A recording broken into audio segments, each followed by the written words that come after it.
Assalamu alaikum, dear students. How are you? I hope you will all be fine. So, the topic which I have selected today is the verb, a very, very important topic because we have so many kinds of verbs in English grammar which we use in a sentence, and every kind of verb has its different usage.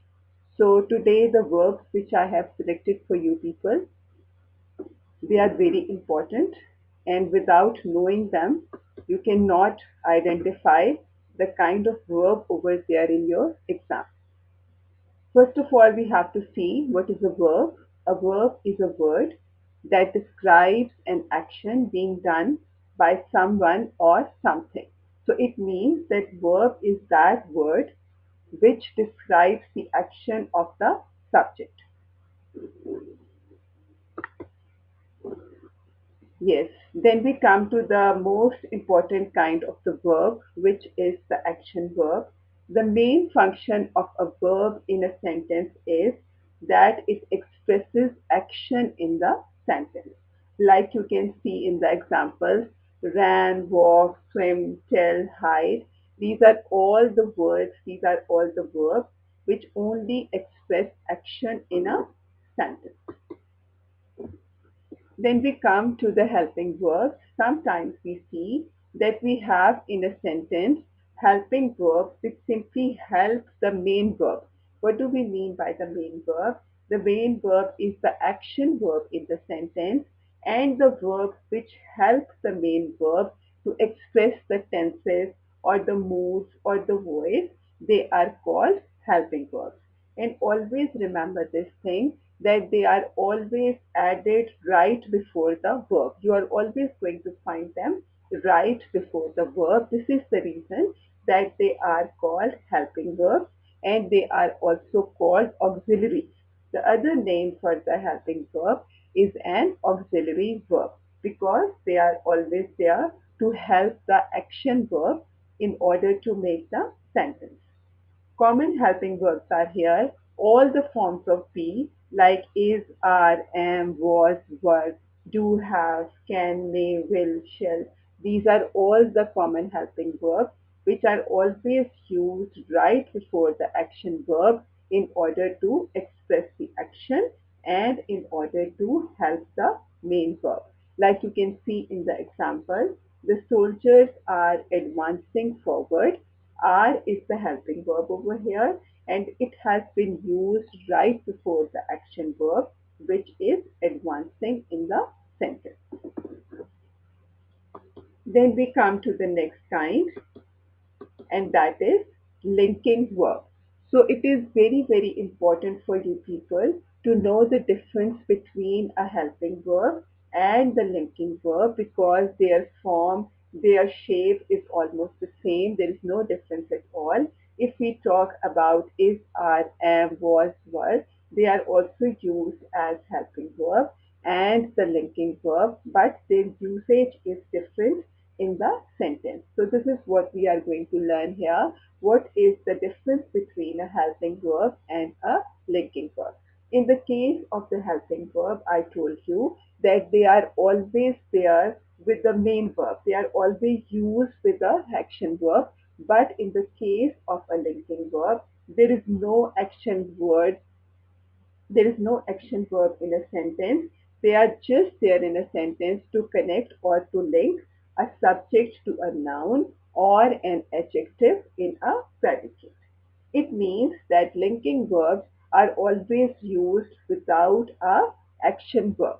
They simply link one word to another. Like you can see in the example, Messi is a football player. Messi is a subject. E is a linking verb, which is linking Messi with a football player. So it means that the function of a linking verb is just there in a sentence to link the subject with some other noun in the predicate or with some other adjective in the predicate.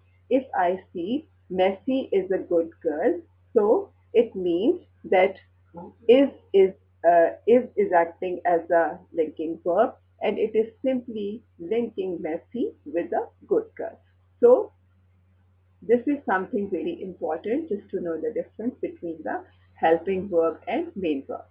So another thing which you must keep in mind that sometimes the verbs like smell, look, taste, feel, remain, turn, appear, become, sound, seem, grow, say can also be linking verbs. These are all the verbs. Why do they act like linking verbs? Because none of these verbs, they are action verbs, they are stative verbs. They are just there to show the state of the action, fine? So there is always a difference between an action verb and the stative verbs, which we are going to discuss later. So all these verbs, they are simply there to express states in the sentence. So this is the reason that instead of an action verb, they are always used as a linking verb in a sentence. When is, are, am, was, were, has, have, had, they are used without action verbs. They are called linking verbs. Sometimes stative verbs also act like linking verbs, like I told you before, that all the sentences, all the verbs which are just there to express the state in the sentence, not the action. So they are called stative verbs. Like you can see in the example, she is cool, he looks sad. In both of these examples, is and looks, they are acting as linking verbs because they are just linking subject to an adjective. In the first example, they are linking subject to some adjective, and in the next example, same is the case over there, that looks is linking subject with the adjective. Then we have some more examples, some more practice over here. Perfume smells nice.